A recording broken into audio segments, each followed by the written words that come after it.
Hello, everyone. My name is Benjamin Day, And I am Jillian Mason. and this is Medicare for All, the podcast for everybody who needs healthcare. And that is like especially me this week. I need all the healthcare this week. I have so many issues right now.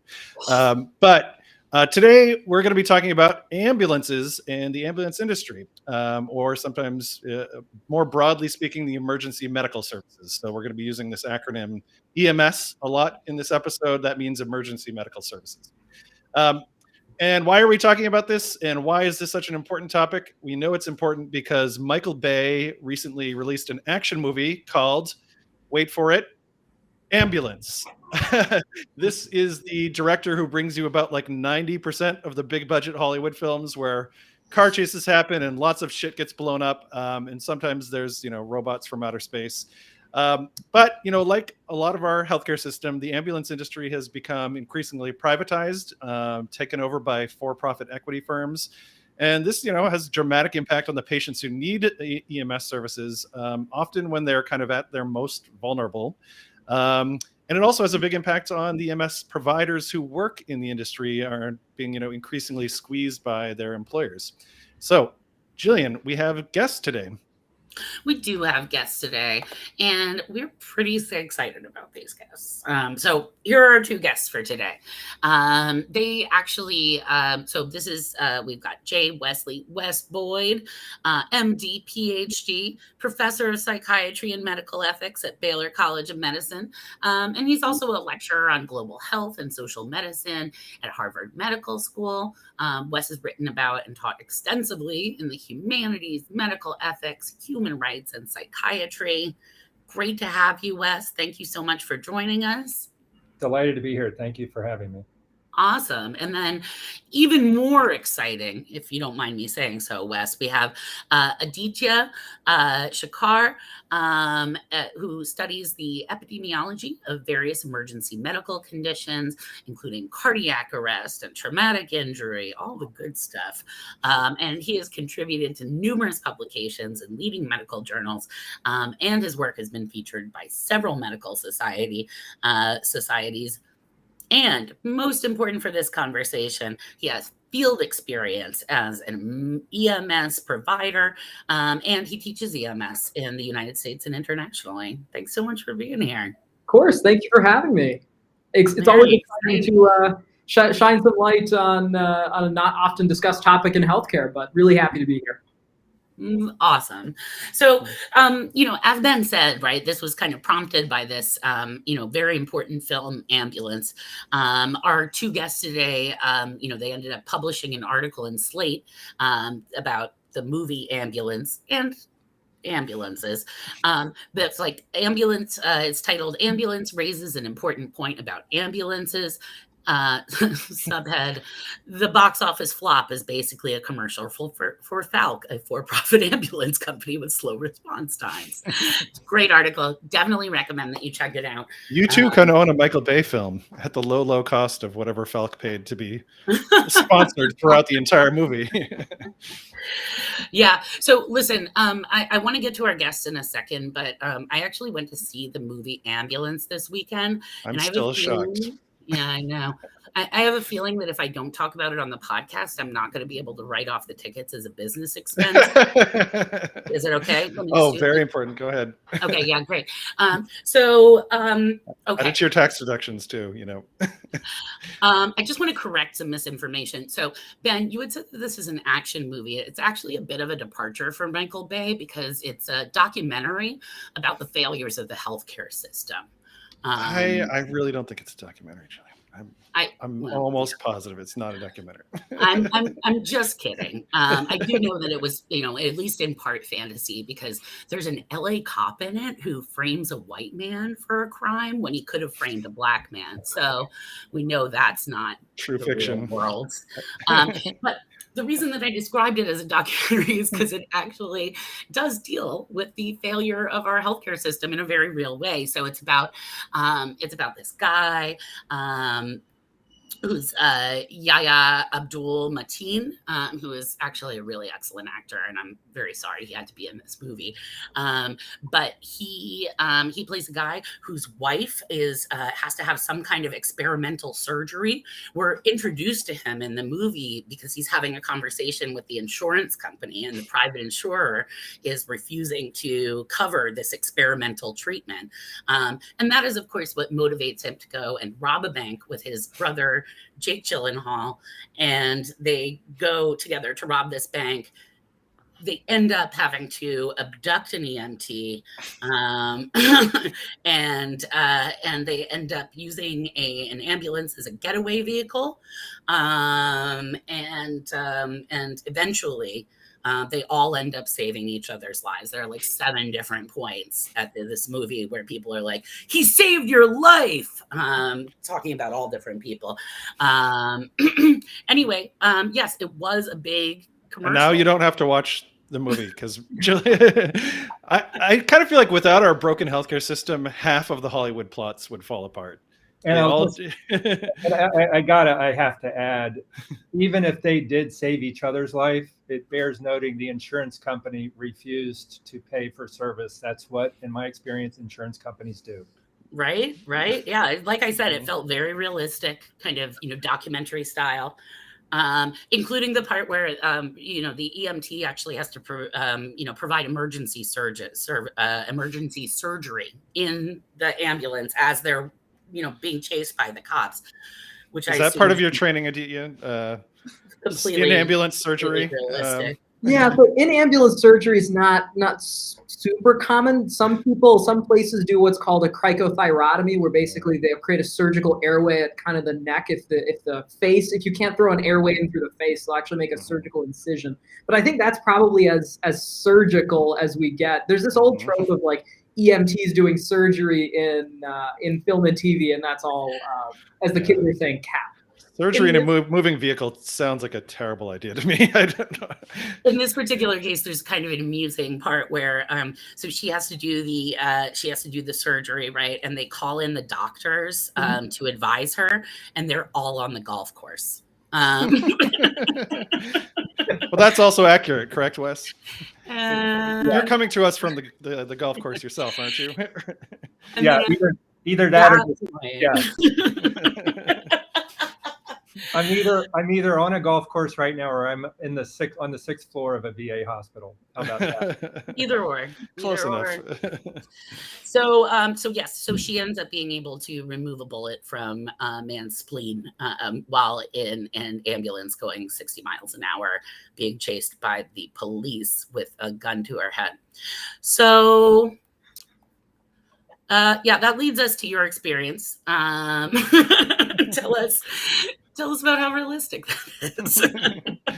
Yeah, so I've got some cool stories. Nothing sort of that cool, but yeah. So when it comes to EMS, I like to describe it as sort of 95% boredom, maybe 5% sheer terror. So a lot of times when you sort of clock into a shift, you'll find yourself waiting there, and then call out will come out, and they'll sort of tell you what the call out is, and you get there and you sort of have to piece together information to sort of arrive at a working diagnosis. You have a degree of interventions that you can help with you can administer to your patient. But then really sort of the most definitive treatment that we as EMS providers can do is transporting that patient to sort of definitive care and the most appropriate hospital for that patient. And so that's sort of what EMS is at the 10,000 foot level. But when you sort of break it down, every call becomes unique. Every call becomes interesting. And there's calls that are incredibly memorable because you get to help people and you get to really make a difference in people's lives. And then there are other calls that are memorable for other reasons. Yeah, they're hilarious, a little bit hilarious. Hilarious, heart-wrenching, just the whole spectrum. Yeah, no, I can see how probably most of your job isn't hilarious.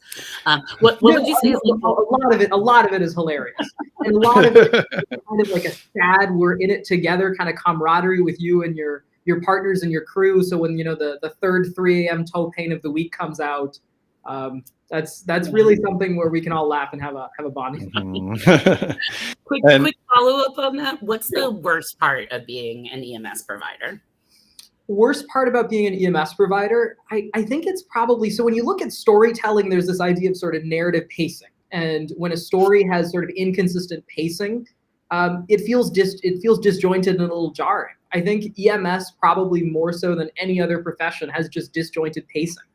This idea that you can get thrown from a really low acuity helping somebody who just maybe needs a ride to the hospital or somebody to talk to somebody who's really hanging at the brink of a bad outcome, and you're sort of salvaging that. So I think it's really sort of this weird narrative pacing, and I really love it too, but I know a lot of people find it a little disconcerting and it takes some getting used to. Mm-hmm. Yeah, and Wes, I was going to ask you, because I mean, I think what Aditi is saying is kind of one of the most satisfying things about working as an EMS provider. From the patient perspective, it's some of our most vulnerable moments when we need emergency medical services. I mean, both vulnerable to bad health outcomes, but also being taken advantage of by the healthcare industry. What has, as a psychiatrist and a provider, what has your experience with the ambulance industry been, or with EMS, not EMS providers, but with the industry above them? Prior to meeting Aditya and learning about EMS services from the inside, my main engagement with EMS services was working in an outpatient psychiatric clinic that was part of Cambridge Health Alliance.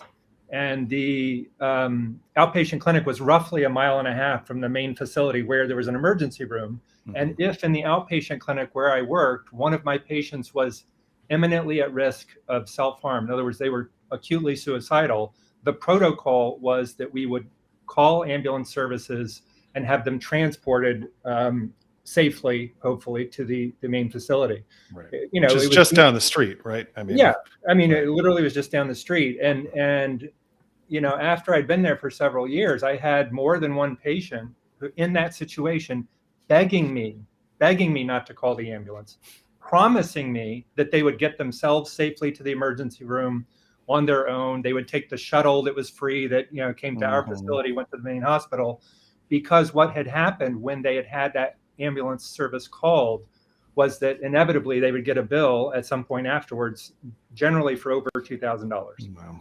And the first time I heard this, my jaw dropped. The second time I was like, okay, this is, and so at that point, I literally did everything I could to not call the ambulance service out of respect for my patients and fear for their bank accounts. I mean, it got so bad. In one instance, I actually drove a patient myself to the emergency room, which did not please my clinic chief in the least. I understand why she wasn't happy, but nonetheless, that's what I did. Yeah. That's the trade-off that no patient should have to make, or no provider should have to make either. I mean, it put me in a horrible position because I mean, the only people I would send to the emergency room were those at absolute acute risk. And yet, in those clinically, scary situations, I'm also making, choices based on financial considerations, bad choices. Mm-hmm. Yeah. And we, briefly interject with an anecdote. There's a really sad caught on bystander cell phone video of a young woman who, if I'm sort of remembering correctly, she was trapped between the train and the platform at a subway kind of metro station, and she was clearly needed emergency medical help and was begging passersby not to call 911 because I remember this. Yeah. I remember this. Yeah. And this is a lot of people's experiences with ambulances and EMS services, is just this fear of ending up with a surprise bill. And Jillian, we emailed our list asking people for their experiences with ambulances, and we were not prepared for the flood of stories we got. Did you compiled some of these, right? Yeah. I mean, so a lot of these were, thank you, by the way, to all of our listeners who submitted their stories. Some of them were actually very personal, and we appreciate when you share with us. So I would say that these fell into a couple of different categories, right? There were a lot of people who were surprised by their bill.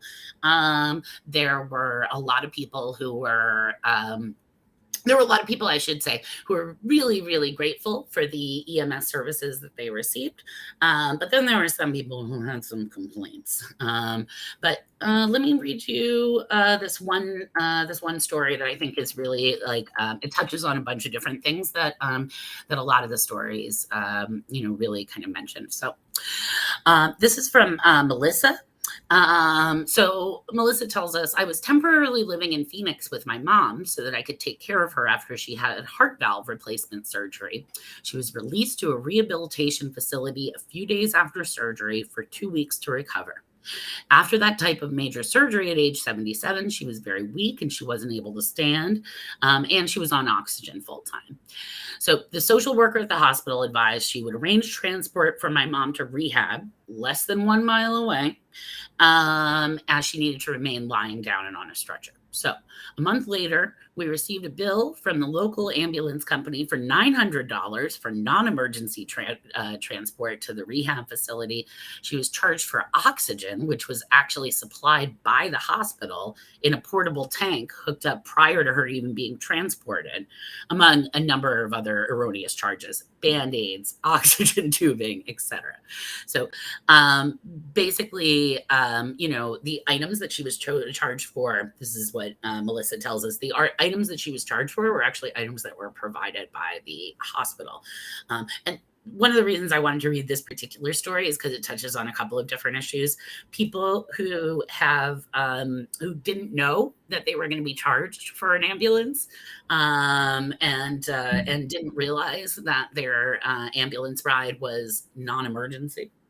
And then we've got folks who again, a lot of people talked about being billed for all sorts of kind of strange things while they were in the hospital. This reminds me of our maternal care episode where babies were being charged. The mother and the child were both charged separately for the room and board. In the hospital, it's like you get these strange extra bills. I mean, Aditya, and I don't know in Melissa's case who the ambulance company was, but EMS services are becoming increasingly privatized, and particularly they're being kind of handed over to these for-profit corporations that are owned by private equity firms who are particularly bad actors, I think, in the healthcare system, not just in EMS, but in other areas as well.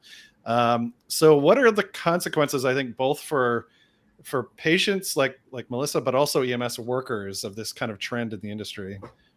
Yeah, so the privatization of ambulance services and sort of emergency ambulance coverage, in theory, it makes a lot of sense, right? If you have 10 cities and each of the 10 cities tries to come up with their own way of doing ambulances, they've got to create their own protocols, create their own way of doing things, own hiring, firing criteria, and what have you. So basically, these companies have sort of created a niche in the market to basically say, I can provide basically a one-size-fits-all solution, a turnkey solution, if you will, to the cities. So instead of, the city A and city B having city A ambulance service or city B fire department running an ambulance, they would have basically these private companies, they'd contract out ambulance services to these private companies. And in theory, it makes a lot of sense, right? But the problem is historically, there's been some concerns as a result of this privatization. So, and we think that some of these concerns, they largely fall under the idea of not enough ambulances to staff a region, slow response times as a result of not having enough ambulances, and then sort of overworked and underpaid staff. And we really feel like it comes down to this idea of profit incentive. So when you have a private company, especially one owned by a private equity firm, they're expecting a profit to come from their service. But when you have a city-run fire department running the ambulance instead, they pretty much have to break even. And even if they don't break even, the city can sort of give them a budget to sort of provide ambulance coverage because it's in the city interest to have this. Right. They don't benefit from slashing costs, right? Yeah. Whereas when you have a private ambulance company, you really see this trend to sort of suck money from the system to sort of to basically benefit owners and shareholders. So if you have a city of 50,000 people that an urban planner will do an assessment and say you need 3 ambulances running 24/7, a private company is probably more likely to try to make do with 1 or 2 ambulances. As a result, response times are going to go up. and the individual providers staffing those 2 ambulances now have to do the work of 3 ambulances. So they're going to be happy and sort of working more, and in potentially that could lead to patient safety consequences. So there's been instances of EMS providers falling asleep behind the wheel as a result of them being on the road for, and a lot of times they work sort of 12, 8, 12, and 24-hour shifts. So there's been horror stories of people on the road for like 20 plus hours of a 24-hour shift. And when you think of a 24-hour shift, it was designed that you might only be working 6 or 5 hours of the 24-hour shift. But when you try to stretch resources across the community, you get really, really unsafe shift schedules. So that's kind of the Spark Notes version of where the ambulance industry is right now. And working for these big private equity firms as an EMS provider, I mean, what is that like? Are these folks being paid like medical professionals, like nurses or teachers, or are they being paid more like, fast food workers? I mean, what's it like for workers in this industry? I mean, both EMS providers, but also the drivers, I imagine. Yeah, absolutely. So I personally, in sort of full disclosure, I have never worked for sort of a large private ambulance company, but sort of talking to my friends who have sort of worked in that environment, they don't really have positive things to say. It's kind of it's almost a running joke within our industry about working for the privates and it being sort of a soul-sucking endeavor. So it's sort of well known across the industry that working for these companies is not necessarily the most rewarding aspect of EMS. So a lot of people work for these companies and solely to sort of gain experience to apply for fire departments or sort of more reputable or sort of better structured EMS jobs. And so it's really sad to say that, when the paramedic profession was created, it was really considered to be like the nurse in the streets. But if you look at nursing pay relative to EMS provider pay, there's really huge parity. And even looking at companies that hire nurses to do pre-hospital roles, there's even like a disparity between what nurses are making and what paramedics are making, even within the same industry. So I think it's really sad. We got a comment on the article that Falc trainees start less than new hires at McDonald's. And it's a running joke in the EMS Facebook groups of people posting photos of like Arby's starting at $21 an hour. And they're saying, should I hire, or like, what would a paramedic certification do in an interview when new hires at Arby's are making more than they are as paramedics? So that's kind of where we're at. Unbelievable. Wow. Dan. And I imagine this explains a lot of the negative patient experiences that folks were reporting to us. Some, negative with the EMTs themselves, but a lot of them with the billing as well. I mean, I imagine if you're being treated that poorly as a worker, it's not going to help with morale and bedside manner and all that. So. And it also means that, workers who are at lower wages are always more vulnerable to pressures from above, from management, right? If you depend on that $15 an hour or that, $12 an hour, right?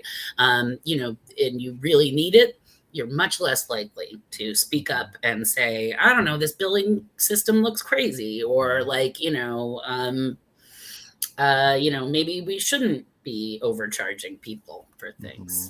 In addition, one of the other problems, I mean, there's so many problems, it's hard to know where to start, but one of the big problems is if you're being paid so little, the tendency is going to be that you're going to work a lot more than many other workers. Yeah. The more hours you put in, the more tired you're going to be, and probably more cranky. And it would take a lot in those circumstances for someone to provide excellent care. Right. And I do know, I'm sure it's a difficult job at times. I mean, I know that nurses are, of all the professions, have to deal with violence much more often with violent patients, much more so even than often police or firefighters. I would just guess that EMS providers also have to face, potential violence way more often than others. I don't know if that's been your experience or those of your colleagues. Yeah. But yeah.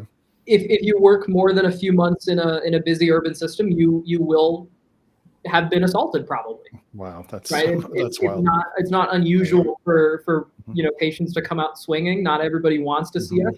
Fortunately, relative to other professions in the public safety world, we tend to be more liked than some Right. peers. Yeah. Yeah. Nobody says fuck the EMS, right? Right. Fewer people. I've definitely heard it, but Right. yeah, no, I've been called every name in the book. I've been hit. I've been spit on. I've been kicked. Wow. Yeah. That's incredible. And I mean, I feel like, especially since 9/11, there's been this like real public adoration of first responders. I think well deserved, but it seems like EMS providers are really not given any of the respect that it doesn't, the way that they're treated as workers doesn't live up to the public standard that we hold up to for first responders. So I mean, it's a running joke that we're sort of the bastard stepchild of the public safety. right. We're unloved by the public safety industry, and we're unloved by the medical industry, and we exist in sort of this weird ether between the two. Yeah. And during COVID, I imagine you all were very exposed, especially early on. So all right. So I wanted to ask both of you, Wes and Aditya, about the billing part. I mean, we hear a lot about surprise billing in a hospital setting, people who get a surgery and it turns out like one of the physicians on the team treating them was out of their network, and they end up with this wild surprise bill that they could never have possibly seen coming and they couldn't have avoided. But surprise billing, it seems, is just totally rampant in emergency medical services. And Congress did recently pass the No Surprises Act, designed to kind of curb surprise billing, but it has big gaps when it comes to EMS. Can you all talk a little bit about just, how do surprise bills happen in emergency medical services, and how commonplace is it? And, what does or doesn't this bill that Congress passed do to address it? Wes, do you want to start, or? Yeah, I'm mostly going to defer to Aditya, but just to say the obvious, if you are experiencing a medical crisis and EMS shows up, you don't have a choice in, getting in. I mean, if it's life or death, you're going to go with the EMS provider who shows up. And so you're a captive audience at that point, and that exposes you to surprise billing. So with that, I'll hand it to Aditya. Yeah. So just to sort of clarify, if you are suffering, say, a heart attack, and I throw on an EKG and I see that you have a heart attack, you can still refuse my care, provided you have capacity. But if you lack capacity or you're having a psychiatric emergency, then in that case you sort of lose the ability to say no to my care. The billing conversation is really interesting because billing is not necessarily handled by the frontline provider. So when an EMS provider assesses and treats a patient, they complete what's called a patient care report. And this patient care report oftentimes gets bounced to a billing person. And now there are sort of billing companies that exist outside of the EMS agencies, and a lot of the large outsourced, they're sort of outsourced to private companies themselves. And now some of the large for-profit private ambulance services have their own in-house billing departments. So there really is a lack of communication between frontline providers and sort of billing. So when it comes to the big thing that we always talk about with surprise billing in ambulances is sort of in-network and out-of-network providers. And so when a provider is sort of ethically, I have a hard time stomaching in-network and out-of-network for emergency care. Yeah. If I call 911 where I'm at, I can't choose which ambulance really in a lot of 911 situations. I can't choose which ambulance is coming. I actually, just to interject really quick, we got a lot of stories from folks about people who were who called the ambulance, needed the ambulance to transport them to the hospital, but the ambulance was not able to take them to the hospital that they wanted to go to, or like their hospital that was in network, or like even like we had one incidence of a veteran, right, who wanted to go to the VA, but to see Wes, no doubt, but they wouldn't take him to the VA hospital. And I wondered if you could talk a little bit about that. And, are there kind of arrangements between different ambulance providers and hospitals and that kind of thing? Yeah. So the first thing when an EMS provider sees a patient, the first sort of determination, and the decision is to transport them, the first determination is sort of what is the most medically appropriate facility. So if there is maybe an emergency department that might be like a freestanding community ER, or maybe not a super well-equipped hospital, I might make the decision to take a higher acuity patient farther because that's what they need. So for instance, a trauma victim, if I'm 10 minutes away from just a regular hospital, but I'm 20 minutes away from a level 1 trauma center, I'm going to bypass the local hospital and take the patient to the level 1 trauma center because that's sort of the best appropriate facility for their care. Secondly, outside of sort of a patient need question, and the same goes for sort of comprehensive cardiac, comprehensive stroke centers. I'm not going to take if I go back to the EKG example, I throw an EKG on somebody and it's clear they're having a heart attack, I'm not going to take them to a hospital that isn't a comprehensive center unless, it's 3 hours away. The next question is sort of more at the system level, and specific areas have different protocols for what patients should go where. So for instance, if I'm in a rural community and my nearest hospital is 20 minutes away, but the other hospital that the patient wants to go to is 3 hours away, but I'm the only ambulance for that rural community, it doesn't make sense for me to spend 6 hours round trip with probably an hour in the middle of a patient turnover, decontamination, charting. For me to spend, right about 6.5 hours, 7 hours taking an ambulance out of service, potentially the only ambulance in a community out of service to take that patient there. So it makes a lot more sense to go to the closer hospital. So a lot of times decisions as to where to transport are first based on patient need, but second based on sort of local agreements, what makes most sense with system staffing. And there's this old adage, if you've seen one EMS system, you've seen exactly one EMS system. So it's really to comment on sort of what happened in those cases. But when patients are being taken to hospitals that aren't the hospital of their choice, it's either because they need resources at a different facility or it's a system status question. So there's two surprise bills that can kind of happen. One, the ambulance could be out of network and not be covered by your insurance, but then you could be taken to a hospital that's out of network for you, right? And it sounds from the perspective of the MS provider, it's totally impossible for you to take into consideration the patient's insurance network. You probably can't even possibly look it up while caring for a patient. You have to make a medically based decision to get them the best help, the fastest, but that could leave them with a big bill at the end. So it's totally crazy for them. One of the things that sort of came up here is just that more and more people are deciding not to use ambulances, right? When Ben and I were talking about this topic for this thing, I was like, oh yeah, I'll never use an ambulance again. Got an $800 bill. I will literally bleed in an Uber and, to get to the hospital, rather than doing an ambulance. We got one story from one of our wonderful Healthcare Now activists, Bonnie Gorman, who's a nurse, and she basically says that at the Y where she goes to, she's doing what Wes did, and if people pass out or something like that, she drives them to the hospital.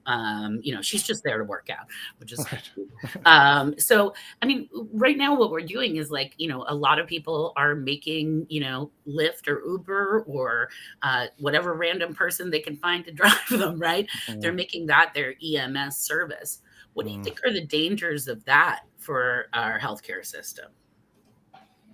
Well, I mean, quite obviously, it's going to delay care. I mean, if I'm having whether I'm home or at work, if I'm having a heart attack, I want a teacher or someone like that near me, working on me as quickly as possible. And if I'm delaying care because I'm getting myself to whatever facility I was hoping to go to, presumably all costs are in the end are going to be even greater because I'm more acute and sicker by the time I get where I need to go. Wow. Yeah. And we've been kind of tacitly mostly talking about ground transportation, emergency ambulances. But Aditi, I did want to ask you, because I mean, for all the horror stories Wes just gave of $2,000 ambulance bills, tell us a little bit about air ambulances if you have to be taken in a helicopter or somewhere. Yeah.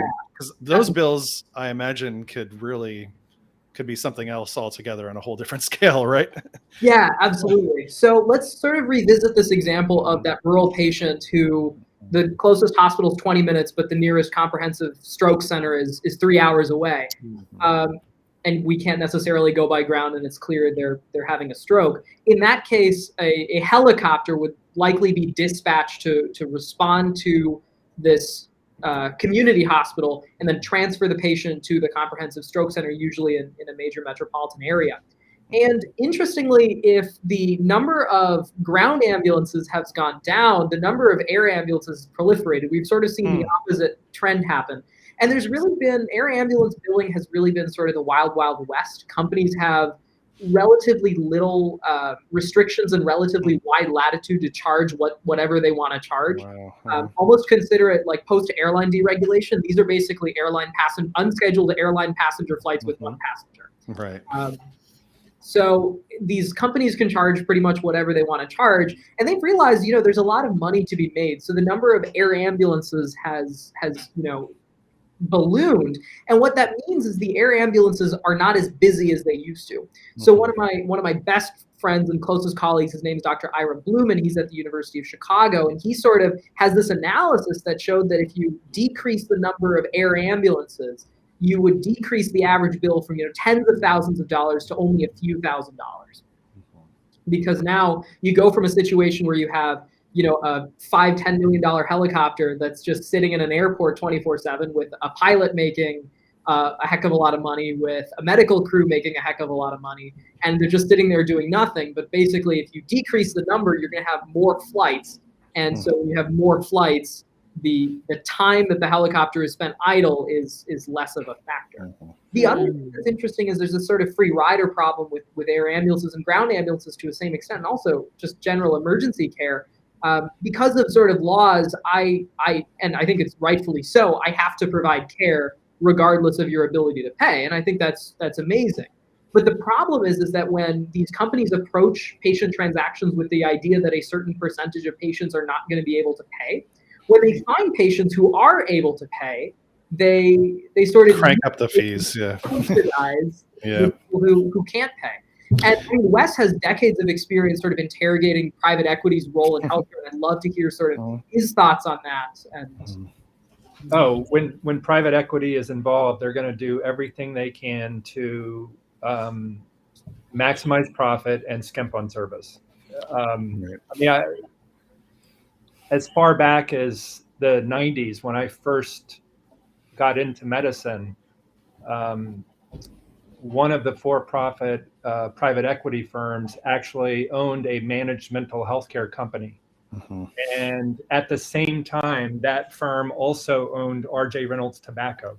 And I literally thought, how ironic that a company would invest in an insurance company, a company like Kohlberg Kravis Roberts, the private equity firm I'm referring to, at that point owned managed mental health care company and also owned the single entity, which is the biggest killer in our midst. And for me, that the ownership really exposes the fact that it's all about money. It is not about health. It is not about providing healthcare, making people healthy. It's just, what are we going to do that makes the most money?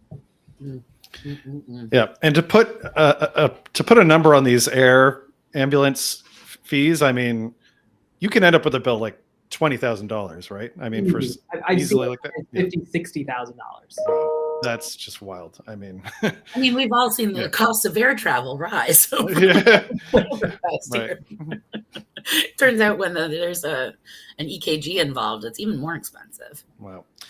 And I wanted to briefly touch on, before we move on to your article, or sort of close out with your article, tell a little bit, maybe Aditya, you can talk a little bit about this No Surprises Act that Congress actually passed, which is designed to address some of these surprise billing stories that we've all been hearing, but mostly in the hospital setting. So it sounds like a lot of loopholes were created to leave out emergency medical services. Is that correct? Yeah, so with No Surprises, which I believe was passed like Q4 2021, if I'm right in saying, that act was sort of, the idea is to sort of minimize out-of-network surprise billing. But ground ambulances, interestingly, were excluded from that, and sort of very interesting. So that's sort of weird almost like Tetris, where, air ambulances, which, potentially might be sort of more culpable with the surprise billing considering the magnitude of billing. But you have ground ambulances, which are, there's only a few thousand air ambulances, if that, in the country, but, there are, vastly more ground ambulances treating vastly more patients. So there's really a question of where to align political capital and sort of which do you tackle. So it sounds like they've tackled air ambulances with the No Surprises Act. The implementation process, if it did indeed pass, which I think it did, implementation process is happening right now. And then we're sort of waiting and seeing to see what that will do to air ambulance industry. But then also with the ground ambulance industry, we're sort of left in limbo where there has been talk about committees being formed and sort of advisory boards just kind of create a similar mechanism to the No Surprises Act for ground ambulances. So that's sort of where we're at right now. And I think it really potentially comes down to the fact that I can't easily judge medical necessity in the back of an ambulance, or even in the back of an air ambulance for that matter. So when medical necessity is really the crux of whether or not insurance pays for a bill, and I don't have the resources or the mechanisms to really say, is it just you having the worst headache of your life, sleep it off, and here's a Motrin, or there's a bleed on your brain and I really need, I don't have a CT scanner for the head and I got to take you into the hospital. But if it turns out that the billing company and the insurance company decides that this wasn't medically necessary, it leaves the patient in an unfortunate situation. Yeah. I've had that happen to me at a hospital where I was admitted to a hospital and my insurance company after the fact decided it wasn't necessary to be admitted. And then they said, oh, here you go. $4,000 bill. You can pay for this yourself. Yikes. Yeah. Wow. And now there's sort of, it puts us in an awkward spot because now we're getting messaging that we now have to sort of try to frame our patient care reports and frame what we do in a way to sort of portray medical necessity, which is kind of interesting. Right. Wow. Good times. Good times. So all this stuff is obviously horrifying. And you wrote this really great article in Slate. Again, everyone should check that out. It was a great way to kind of get into this discussion by using the hook of the Michael Bay movie. But do you want to just tell us a little bit about kind of the reactions that you've gotten to that article so far? Yeah, I know, Wes, you got some pretty great emails about that, and then I can sort of touch on some of the stuff that we've got. No. A number of people were really happy that we touched on the subject and brought it to light, because really this is something that a lot of people don't know much about. And in fact, before Aditya came to me and we started talking, that was my education in this whole process. But no, we received an email essentially asking us to be part of a coalition of EMS providers, both nationally and internationally, to come up with suggestions and solutions for how to right this ship that is so far off course. That's great. And sort of, no pun intended, I've been keeping my fingers on the pulse of the social media chatter with the article, and sort of some of the comments that I've gotten on social media.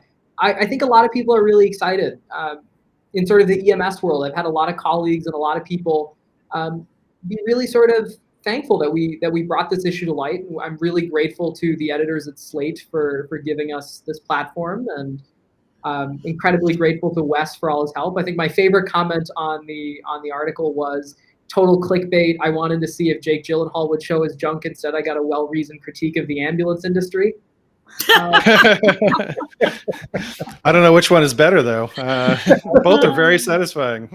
But I do want to provide a spoiler, which is that Jake Gyllenhaal does not show his junk. Sorry. And I can also add a disclaimer. In my experience, I have never been kidnapped by Jake Gyllenhaal. If it wouldn't happen in the future. But I mean, some of the other things that we've gotten have been comments from people who've worked in private ambulances, and they're really frustrated that the situation right now. So somebody said, I guess this is where our yearly raise went. to the movies. And I'm not privy to sort of what the transactions were, so I'm only sort of that they as well as I am sort of speculating that money changed hands. But of course, that was also really interesting. And then a lot of people feel that they're underappreciated when they go through all this training and subject themselves to a degree of stress and a degree of danger that should be rewarded, but they end up making less than an entry level hire at a fast food restaurant in certain areas. So yeah, I wanted to ask you one last question before we close this out. If we had a Medicare for all system where there was just emergency medical services were just covered as a public good, how would that change your life as an EMS provider? Yeah, so it's really tough for me to prognosticate just from sort of the flip a switch what would happen, because I think a lot of things need to be taken care of in order for things to get better. I think number one, I think working conditions for EMS providers has to get better. That's probably going to start with better pay. And I think there's probably going to have to be a real scrutiny in terms of what sort of frontline accountability and frontline empowerment is given to EMS providers. I also think that perhaps national education surrounding when to call, when to use ambulance services is worthwhile, because one of the fears of just sort of carte blanche coverage for ambulance is that suddenly people are just going to start using them gratuitously, and that's only going to compound to overstretched resources. So I really think there needs to be education on when is appropriate to use ambulance services and when might an alternative means of transportation or something to follow up with your local primary care provider. So I think the future of EMS would involve what's called sort of mobile integrated health, which is the treatment of chronic. So basically the genesis of mobile integrated health was a lot of EMS resource use comes from caring for patients with poorly managed chronic conditions. So maybe termed frequent flyers almost in the industry. And so poorly managed chronic conditions that don't necessarily require transport to the hospital. So utilizing the training and skills of EMS providers to work in consultation with physicians staffed remotely. And I think new technology and telemedicine will unlock this. Basically, I show up to your home maybe once a week and I perform, in effect, a doctor's visit with a doctor who is sitting in a hospital, and he's sort of managing me and sort of 20 of my colleagues who are all seeing patients who've been identified as potential high risk of overusing EMS resources. So I think that's probably what the future of EMS looks like. We're treating them in home. Yeah, and Wes, I assume with a Medicare for all system, that's those stories you told us about your patients would be completely transformed. That you would not have patients who beg you not to call an ambulance even when they need it. Right? Yeah, and I've been practicing medicine now for roughly 30 years, and anytime there is a profit motive involved in the kind of care that I deliver, including the kind of care that I'm sending patients to receive, the care is worse. And the outcomes suffer as a result of the profit motive. Yeah. Well, I want to thank both of you so much for joining us and for writing this article in such a timely manner. And this is a part of the healthcare industry I didn't know that much about, so I've really gained an education here, and I want to keep learning more, actually. So thank you so much. I also want to close by thanking our podcast team, without whom we could not do this or any of our episodes. Our podcast manager is Angelique Davis. Our researcher for this episode was Lindsay Beisch, and our show notes writer was Jerry Katz. And last but not least, our audio editor was Irina Budanova. So thanks so much to the team, and thanks to you all. We'll see you next time. Thanks so much. Thanks so much again. Stay safe and stay dangerous.